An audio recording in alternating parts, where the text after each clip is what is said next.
Praise the Lord. Our daily bread. Isaiah chapter 43, verse 10. You are my witnesses, says the Lord.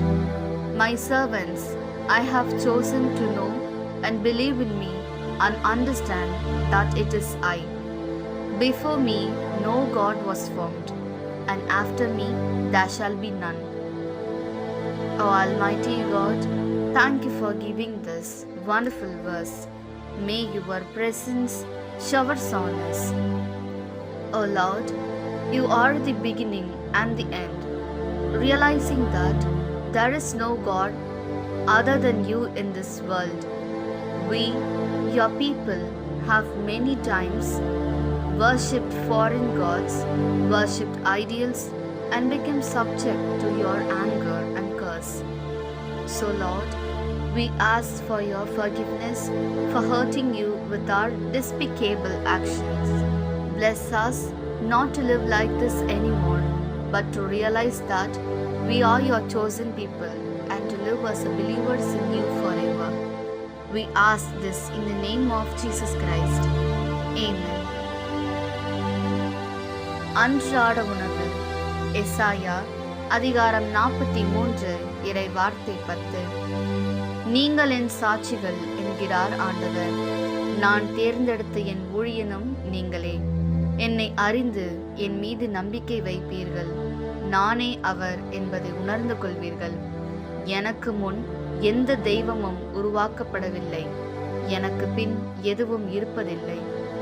அன்பின் தகப்பனே, இன்றைய நாளிலே இந்த இறை மன்னாவை கொடுத்ததற்காக நன்றி ஆண்டவரே. இறைவா, தொடக்கமும் முடிவும் நீரே. உம்மை தவிர வேறு தெய்வம் இவ்வுலகில் இல்லை என்பதை உணர்ந்து உமது மக்களாகிய நாங்களே பல வேளைகளில் அந்நிய தெய்வங்களை வழிபட்டு விக்கிரக ஆராதனை செய்து உமது சினத்திற்கும் சாபத்திற்கும் ஆளாகி இருக்கின்றோம். எனவே இறைவா, எங்கள் இழிவான செயல்களால் உம்மை காயப்படுத்தியதற்காக மன்னிப்பு வேண்டுகிறோம்.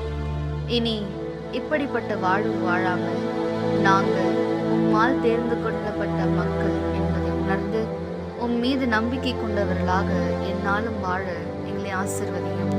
ஆமென். അന്നുള്ള ഭോജനം. ഏശയ്യ 43 അധ്യായം 10 വാക്യം. കർത്താവ് അരുളി ചെയ്യുന്നു, നിങ്ങൾ അറിഞ്ഞ് വിശ്വസിക്കണം, ഞാനാണ് ദൈവമെന്ന് ഗ്രഹിക്കണം. ഞാൻ തെരഞ്ഞെടുത്ത ദാസൻ എനിക്ക് മുൻപ് മറ്റൊരു ദൈവം ഉണ്ടായിട്ടില്ല, എനിക്ക് ശേഷം മറ്റൊരു ദൈവം ഉണ്ടാവുകയില്ല. ആദിയും അന്തവും അങ്ങാണ്, അങ്ങ് ഇല്ലാതെ വേറെ ദൈവം ഈ ലോകത്തിലില്ല എന്ന സത്യത്തെ മനസ്സിലാക്കുവാനും അങ്ങയുടെ മക്കളായി ഞങ്ങൾ വിഗ്രഹങ്ങളുടെ പുറകെ ചെന്ന് അങ്ങയുടെ ശാപത്തിനും കോപത്തിനും ഇരയായിത്തീരുന്ന ഇങ്ങനെ സത്യദൈവത്തെ മറന്ന് ജീവിക്കാൻ എന്നും അങ്ങ് മാത്രമാണ് ഞങ്ങളുടെ കർത്താവ് എന്ന ഉറച്ച വിശ്വാസത്തിൽ ജീവിച്ച് അങ്ങേക്ക് സാക്ഷ്യം നൽകുന്നവരുമായി ജീവിക്കുവാൻ ഞങ്ങളെ അനുഗ്രഹിക്കണമേ.